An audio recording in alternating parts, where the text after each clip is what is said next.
Um mágico ateu disse: se algum cristão me responder essas 5 perguntas, eu deixo de ser ateu na mesma hora. Eu sou cristão, sou teólogo e sou mágico ilusionista há 21 anos. Sou Getan, mágico ilusionista. No dia 20 de outubro, ele postou mais ou menos uns 20 minutos falando por que não acreditar em Deus. Eu não sei se ele vai deixar de ser ateu, mas eu tenho as respostas para as perguntas dele. A primeira pergunta dele foi: por que Deus criou um mundo que seria interpretado por nós humanos, que ele também criou, tão diferente? Por que a gente, como humano, chega a uma conclusão tão diferente do que Deus inspirou ser escrito ali no Gênesis?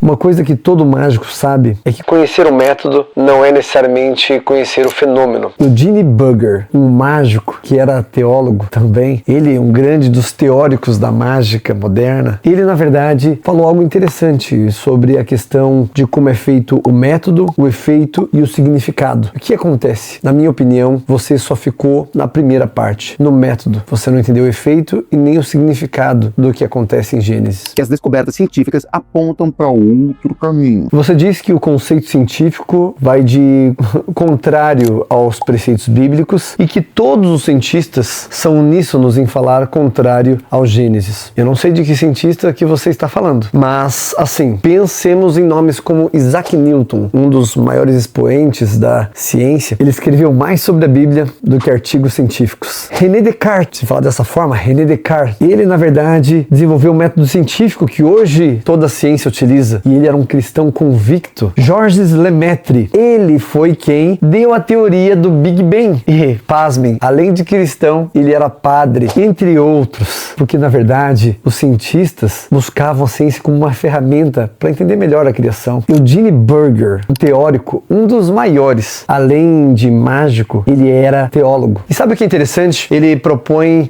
algumas teorias que a gente usa até hoje na apresentação. Mas eu falo para vocês que existe, é claro, a questão do método e o efeito. São coisas diferentes. Não é porque você sabe um método que você sabe o efeito que ele vai causar. E agora falando especificamente sobre a questão de Gênesis. Primeiramente que Gênesis, ele nunca foi escrito para ser um tratado científico. Ele não tem essa função. Ele na verdade vai mais além. Ao invés de falar o como, a pergunta é errada, a pergunta certa é por quê. Acredito que você conheça ou deva ter escutado falar sobre Fred Hoyle. Fred Hoyle foi um grande pesquisador, astrofísico, que era um teórico do ateísmo, do materialismo. Ele refutou a ideia do Big Bang. E por qual motivo que ele foi contra o Big Bang? Porque o Big Bang, ele na verdade era muito próximo do que na verdade a gente entende do haja luz. A questão relacionada ao Big Bang foi algo complicado para os materialistas, os ateus, por uma questão que para eles era mais interessante se não tivesse tido um começo. E sabe por quê? Porque se tem um começo, se tem algo que na verdade precisa ser explicado, é por que começou. E não tem nenhum gimmick que responda essa questão, a causa e o efeito da criação do mundo, a criação do universo. E eles foram contra o Big Bang porque parecia cristão demais. Dizem que é preciso ter muita fé para acreditar em Deus. Porém, eu acredito que precisa ter muita fé para acreditar que tudo veio do nada. Até porque a ciência diz que o nada não pode produzir algo. Tempo, espaço e matéria, esses conceitos precisam de alguém que transcenda eles sem depender deles, para que eles possam vir a existir. Isso se aplica em Gênesis 1. No princípio, tempo. Deus criou os céus, espaço e a terra. Matéria. A ordem de surgimento da vida descrito na Bíblia é a mesma que a ciência defende. Terceiro dia, a criação de vida de forma simples, vegetação. Quinto dia, criaturas aquáticas e posteriormente aves. Sexto dia, animais terrestres e o homem. E a segunda pergunta dele foi: por que um Deus bom permite o mal? Você entende de force psicológico, você entende de equívoco. Sabe o que é interessante nesses princípios mágicos? É que na verdade, se o espectador sabe que está sendo forçado, não existe efeito mágico. Se ele sabe que ele vai escolher uma carta que você está programando para ele escolher, não existe o efeito mágico. Então, se não existe liberdade na escolha, se a pessoa não acredita que está escolhendo de verdade a carta que ela está escolhendo, não existe efeito mágico. Por isso, na verdade, tem que ser real, tem que ter liberdade. Esse é um princípio do cristianismo, é um princípio do livre-arbítrio. E você falar, claro, que Deus é mau, seria talvez falar que você gostaria que Deus controlasse tudo. Deus,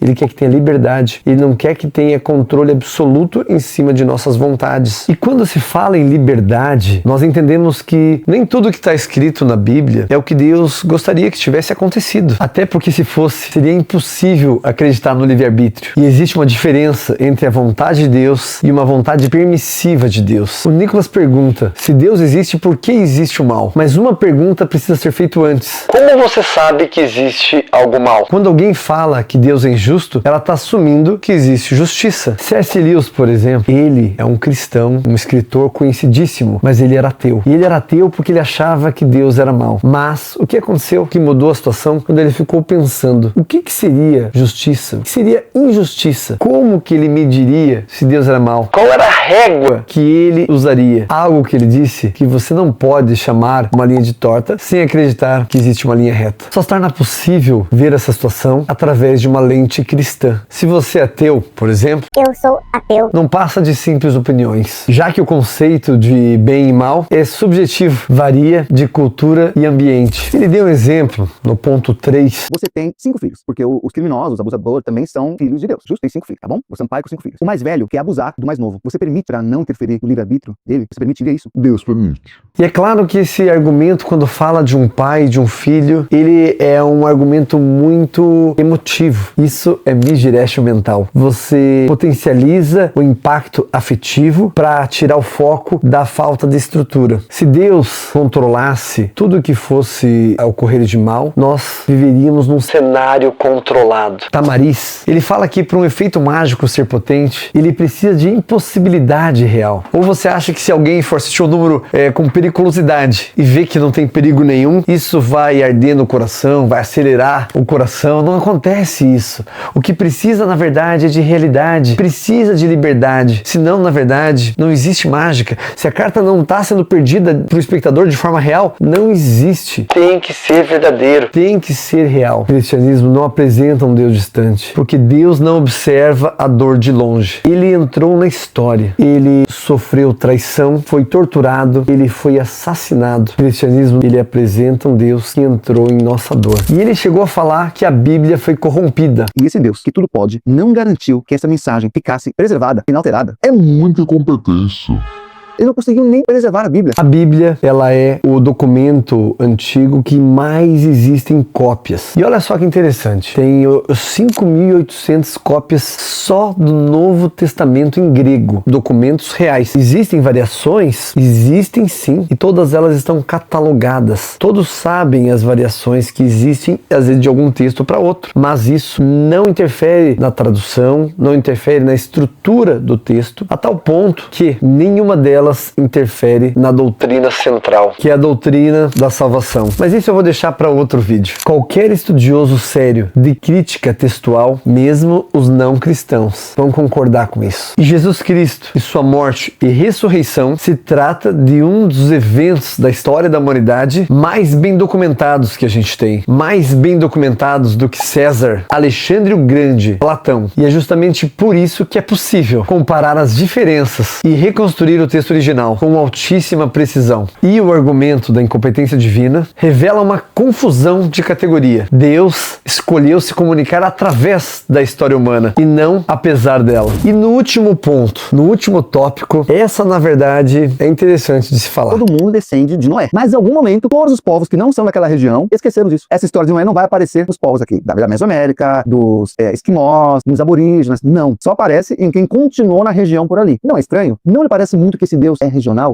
Aqui você fez algo muito perigoso para quem está argumentando. Você usou uma técnica do mentalismo que se chama Code Reading Reverse. O que seria essa técnica? Você fala algo, uma argumentação que as pessoas não vão ter como conferir. E é claro, isso numa apresentação ao vivo e ali num close-up onde você falaria algo e a pessoa pega de surpresa com uma argumentação. Mas qual é o problema da sua argumentação enquanto ao dilúvio? O problema principal é que qualquer pessoa pode apertar o Google, uma simples pesquisa, ia ver que você usou argumentos que são totalmente contrários à realidade dos fatos. Ao contrário do que você disse, existem mais de 200 referências de histórias e tradições escritas sobre um tempo de dilúvio no mundo. É verdade, você pode usar os povos desde os incas, maias, o povo lá da Mesopotâmia. Você chegou a comentar da América do Sul, da América do Norte, todos esses lugares, todos eles existem histórias acerca de um período onde teve uma inundação, onde teve um pequeno grupo de sobreviventes e onde teve um recomeço. Na verdade, o que você falou que seria como se fosse um argumento ruim para o cristianismo é o contrário disso. Isso é uma evidência. Você aplicou o ceticismo à fé e chamou de pensamento crítico. E eu vou realizar um efeito só para contextualizar o que eu falei até agora. Um efeito simples.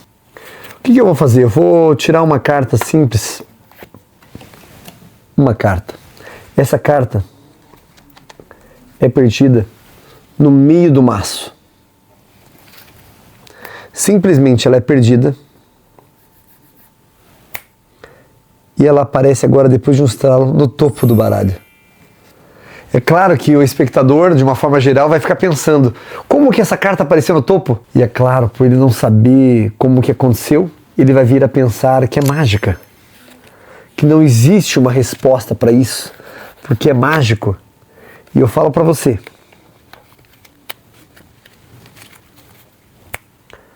que eu gosto de pensar que o espectador acredita na minha mágica. Naquele momento, ele passou a acreditar no efeito, na possibilidade. Mas eu falo para você que eu sei que a mágica não foi sozinha, não aconteceu sozinha. Ela não foi sozinha para o topo, como também o universo não aconteceu sozinho. Nicolas, nós dois somos mágicos. E nós dois sabemos que descobrir o método não significa descobrir a causa. Você pediu respostas e aqui estão as minhas. Eu quero também ouvir você que assistiu o vídeo até aqui. Qual das 5 perguntas do Nicolas você acha mais difícil de responder? E qual resposta te convenceu mais? Deixa aqui nos comentários e se inscreve no canal. E Nicolas Junqueira, estou à disposição. Que Deus te abençoe de forma mágica.